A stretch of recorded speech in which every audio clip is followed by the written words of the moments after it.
नमस्कार, hot topic में आपका स्वागत है। मैं हूं अखिलेश शर्मा। वंशवाद के मुद्दे पर घिरते आए समाजवादी पार्टी के प्रमुख अखिलेश यादव अब बीजेपी पर हमलावर हो गए हैं। उन्होंने आज एक पोस्टर ट्वीट कर बीजेपी के तमाम नेताओं और उनके बच्चों के राजनीति में आने का जिक्र किया। अखिलेश यही नहीं रुके, उन्होंने यह भी कहा कि पिक्चर अभी बाकी है, यानी आने वाले समय में वे और भी नेताओं पर वंशवाद की राजनीति का आरोप लगाने वाले हैं। दरअसल इस साल हुए विधानसभा चुनाव में अखिलेश यादव ने अपने पूरे कुनबे को चुनावी राजनीति से दूर रखने का भरसक प्रयास किया था ताकि वंशवाद के बीजेपी के आरोप को कुंद किया जा सके। लेकिन मैनपुरी में अपने पिता और सपा के दिग्गज मुलायम सिंह यादव के निधन से खाली हुई लोकसभा सीट के उपचुनाव में उन्होंने अपनी पत्नी डिंपल यादव को खड़ा किया है। इसके बाद से ही बीजेपी उन पर वंशवाद को बढ़ावा देने का आरोप लगा रही है। बीजेपी ने यहां से पूर्व सपा सांसद रघुराज सिंह शाक्य को चुनाव मैदान में उतारा है। और यहां पर मैनपुरी में चुनाव प्रचार में उतरे थे योगी आदित्यनाथ, यूपी के मुख्यमंत्री, और उन्होंने अखिलेश यादव पर हमला बोला था। उन्होंने कहा था कि बातें तो ये लोग समाजवाद की करते हैं, लेकिन चिंता केवल परिवारवाद की करते हैं। कुछ लोग हैं जो सेकुलरिज्म के नाम पर राजनीति तो करते हैं, बड़े बड़े नारे लगाते हैं, अपने को समाजवादी कहते हैं, लेकिन वास्तविक चरित्र उनका केवल परिवारवाद का है। वे परिवारवाद से कभी उभर नहीं पाए हैं। सब कुछ परिवार को चाहिए। राष्ट्रीय अध्यक्ष भी परिवार का, मुख्यमंत्री भी परिवार का, राष्ट्रीय महासचिव भी परिवार का, सांसद भी परिवार का, ब्लॉक प्रमुख भी परिवार का, विधायक भी परिवार का। परिवार के दायरे से बाहर कोई नहीं निकल पाता है। वहीं अखिलेश यादव ने जब एनडीटीवी से बात की थी तो उन्होंने कहा था कि जो बीजेपी के भीतर का वंशवाद है उस पर चर्चा क्यों नहीं होती। बीजेपी का परिवार कितना बड़ा है। जो मुख्यमंत्री जी हैं आज, अगर इनके मामा उस स्थान पे नहीं होते तो आज मुख्यमंत्री नहीं होते। बीजेपी में कितने लोग हैं जो अपने परिवार के लोग हैं। क्या आपने सवाल कभी उठाया बीजेपी के जो बड़े बड़े नेता हैं उनके परिवार के सदस्यों के बारे में कभी प्रचार हुआ है? क्या उनके दल में कितने परिवार के लोग चुनाव लड़ रहे हैं, कितने लोगों को टिकट मिलती है, कौन किस स्थान पर है, बड़ी बड़ी संस्थाओं पर है?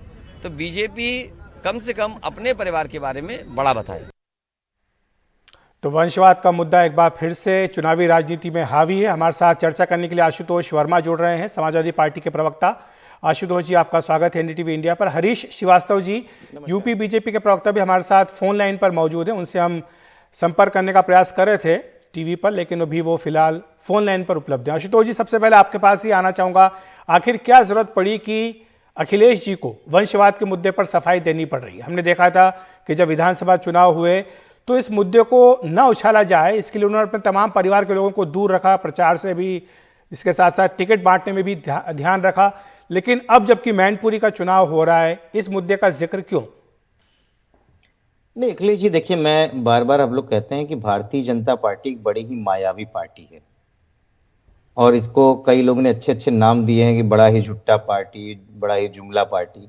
ये हमारे जनमानस के ऊपर एक ऐसी तस्वीर प्रस्तुत करती है कि जैसे कि उसने तो कुछ किया ही नहीं और इस देश में बाकी लोग सब खराब हैं।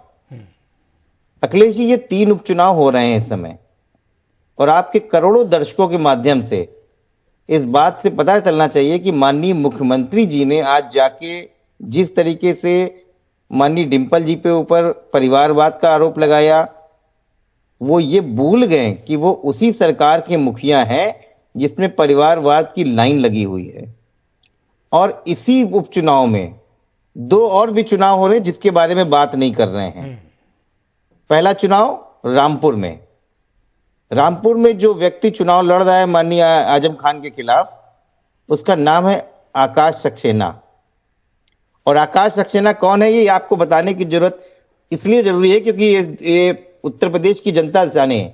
आकाश सक्सेना शिव बहादुर सक्सेना जी के पुत्र हैं, जो सन 91 में, सन 92 में, सन 96 में भारतीय जनता पार्टी से सुवार विधानसभा से चुनाव लड़ते थे, एमएलए थे और कल्याण सिंह की गवर्नमेंट में वो राज्य मंत्री भी थे जी।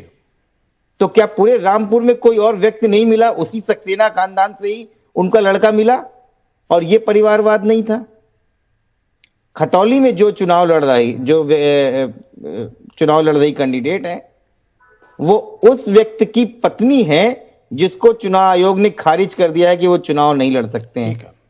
तो एक तरफ पुत्र लड़ रहा है, एक तरफ जो है पत्नी लड़ रही है, वो चुनाव नहीं, वो परिवारवाद नहीं है। लेकिन आशुतोष जी, ये जो बात अखिलेश जी ने कही कि पिक्चर अभी बाकी है, लेकिन यहाँ पर मैं आपको याद दिला दूं कि इस समय गुजरात में चुनाव चल रहा है और वहां पर जब टिकट की बात हो रही थी पार्टी के भीतर, बीजेपी के भीतर, तो हमने ये रिपोर्ट किया था कि बीजेपी ने ये तय किया है, एक फार्मूला बनाया कि जो भी सांसदों के, विधायकों के रिश्तेदार हैं उन्हें वहां पर टिकट नहीं दिया जाएगा। तो ये एक बहुत ही बड़ी रेखा बीजेपी खींच चुकी है। और साथ ही वो ये भी कहते हैं कि आप जब परिवारवाद की बात करते हैं तो इसका मतलब ये है कि जैसे मुलायम सिंह जी अध्यक्ष थे सपा के, तो अखिलेश उनके बेटे, वो उनके बाद अध्यक्ष बने। अगर कोई अपने आप से राजनीति में सक्रिय है, लंबे समय से काम कर रहा है सार्वजनिक जीवन में, तो वो परिवारवाद नहीं है, क्योंकि उसने अपने आप को एस्टैब्लिश किया है। नहीं, देखिए, परिवारवाद होता है, वो संगठनात्मक तरीके से या विधायिका बनने से या एमपी एमएलए बनने से नहीं होता। परिवारवाद तो परिवारवाद है। आज चुनाव है तो भारतीय जनता पार्टी कह रही कि मैं ये लाइन खींच रही हूँ, वो लाइन खींच रही हूँ। लेकिन जब दुष्यंत सिंह को जब इन्होंने टिकट दिया तो क्या उनको नहीं पता था कि वसुंधरा राजे के लड़के हैं? या यशोधरा राजे जो है एमएलए थी, वसुंधरा राजे को उनके हिसाब से मुख्यमंत्री बनाया गया? क्या विजय राजे सिंधिया से जाके वसुंधरा राजे का इलेक्शन नहीं इनको दिखा था राजस्थान में? अभिषेक सिंह को जब एमपी बनाया तो उनको पता नहीं था वो रमन सिंह के बेटे हैं। या अनुराग ठाकुर को जब उन्होंने बनाया तो उनको पता नहीं था प्रेम कुमार दुबल के वो बेटे हैं। गंगाधर पंत फडणवीस जो एमएलसी थे, जब उनके लड़के को उन्होंने मुख्यमंत्री बनाया तो परिवारवाद की लकीर नहीं खींच पाए थे। देखिए, ये सब कहने कहने की बातें हैं। भारतीय जनता पार्टी एक मायावी पार्टी, में बार बार बोल रहा हूं, ये लोगों के ऊपर एक छलावा डालती है, जैसे एक जादूगर सम्मोहक शक्ति करती है। ये सम्मोहन करने के आदी हैं। वास्तविकताओं से दूर बेरोजगारी की बातें, महंगाई की बातें, पेट्रोल डीजल की बातें, ये कहीं पॉलिटिकल डिस्कोर्स में ना आ जाएं। इसलिए कभी हिंदू मुस्लिम, कभी धर्मांतरण की बातें, कभी परिवारवाद की बातें। मुख्यमंत्री गए थे तो बताते मैनपुरी में उन्होंने क्या क्या काम किया है। 7 साल, 6.5 साल हो गए हैं उत्तर प्रदेश में सरकार में, क्या किया है मैनपुरी में? उनके भी तो 2 विधायक हैं वहां पर, बुगांव की सीट पे और मैनपुरी सदर की सीट पे भारतीय जनता पार्टी की विधायक हैं। क्या किया उन्होंने? और मैं आपको बता दूं अखिलेश जी, मैं खुद मैनपुरी में रहा हूं। लेकिन आशुतोष जी, मैं रोकूंगा आपको, क्योंकि हम एक ग्राफिक्स ये भी दिखा रहे हैं। अगर आप बीजेपी के वंशवाद की तस्वीर दिखा रहे हैं, अखिलेश जी ने फोटो ट्वीट किया, तो एक ये भी ग्राफिक्स थी कि जो कुनबा है मुलायम सिंह जी का, चाहे वो खुद हों, उनके बेटे बच्चे हों, उनके भाई के बेटे बच्चे हों, तमाम लोग जो है, पूरा परिवार राजनीति में सक्रिय। तो ये किस तरह से समाजवाद की बात करता है? ये भी तो एक तरह से परिवारवाद ही हुआ। नहीं अखिलेश जी, ये समझने की जरूरत है। अगर माननीय मुलायम सिंह की छाया में परिवार के कुछ लोग जाके चुन के आते हैं, कोई वो नहीं होता है कि उठा के तुरंत किसी को मुख्यमंत्री बना दिया गया। चुन के आते हैं, वो इलेक्शन प्रोसेस के थ्रू आते हैं। तो क्या सिर्फ परिवार के अलावा पूरे प्रदेश में कोई भी नहीं मंत्री बना, कोई भी विधायक नहीं बनाया? इसी प्रदेश में हमने 206 एमएलए जिताए, कि वो 200 के 6 एमएलए जो है हमारे, जो है वो इनके परिवार के थे। देखिए, सुविधाजनक राजनीति भारतीय जनता पार्टी अपने हिसाब से करती है। मुझे लगता है इस तरीके की बातें करके वो जनता को अब दरका नहीं सकती है जी। चुनाव मुद्दों पे होता है, जाके मैनपुरी पे बता हम माफी चाहते हैं आपसे, क्योंकि हमारे साथ बीजेपी के जो हरीश श्रीवास्तव जी थे, जुड़ने वाले थे, उनसे हमारी बात नहीं हो पाई, चूंकि उनका पक्ष नहीं मिल पा रहा, इसलिए एक तरफा बात हो रही है। इसीलिए अब इस चर्चा को हम यहीं विराम देते हैं। आपका बहुत बहुत शुक्रिया हमारे साथ जुड़ने के लिए। हॉट टॉपिक में वक्त एक ब्रेक का।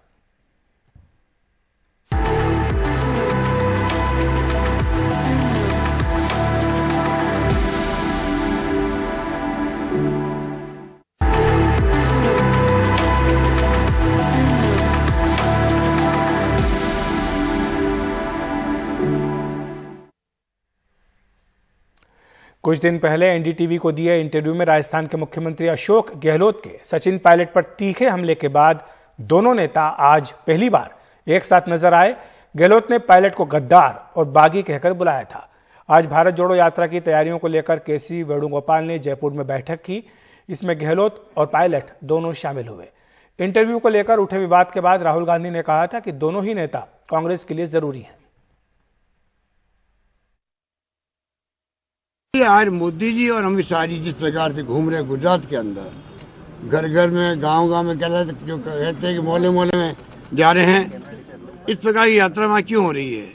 आप समझ सकते हैं कि इतने घबराए हुए हैं, बौखलाए हुए हैं कि वहाँ पे भी किस प्रकार का माहौल बनाने की कोशिश की जा रही है, जो सफल नहीं हो रहे हैं वो लोग।